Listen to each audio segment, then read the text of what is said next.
شہید ہو گیا پیاسا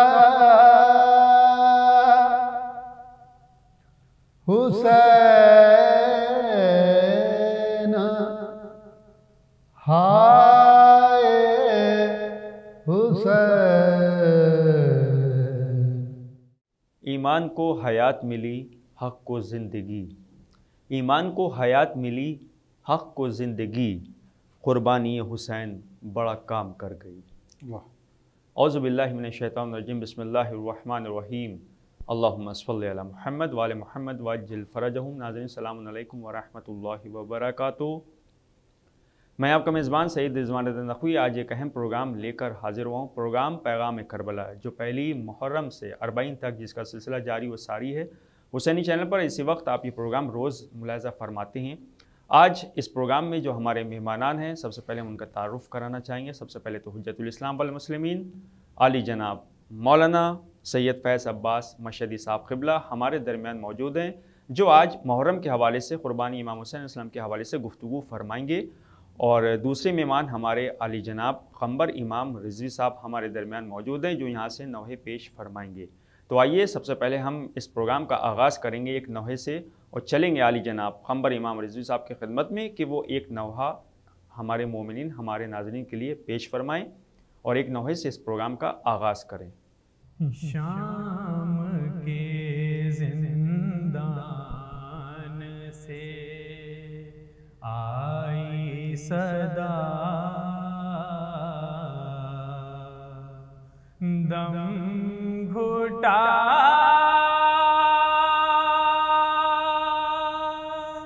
جاتا ہے میرا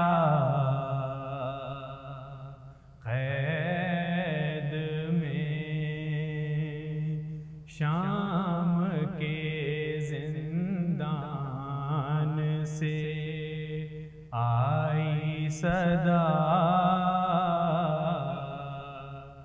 آئیے اب آئیے میرے چچا، دم گھٹا جاتا ہے میرا قید میں، کیا کہوں کس سے کہوں، کیوں کر کہوں، دل پھٹا جاتا ہے سینے میں میرا، کربلا میں لوٹ گیا کنبہ میرا، دم گھٹا جاتا ہے میرا قید میں، شام کے زندان سے آئی صدا، پانی پانی کی صدا خیموں میں تھی، اور بچے پیاس سے تڑپا کیے، ہائے اصغر کو نہ پانی مل سکا، دم گھٹا جاتا ہے میرا قید میں، شام کے زندان سے آئی صدا، کوئی بتلاتا نہیں ہے کیا ہوا، میرے امو آئیں گے کب نہر سے، اے پھوپھی اماں بتا دیجئے ذرا، دم گھٹا جاتا ہے میرا قید میں، شام کے زندان سے آئی صدا، روتی تھیں جب ماں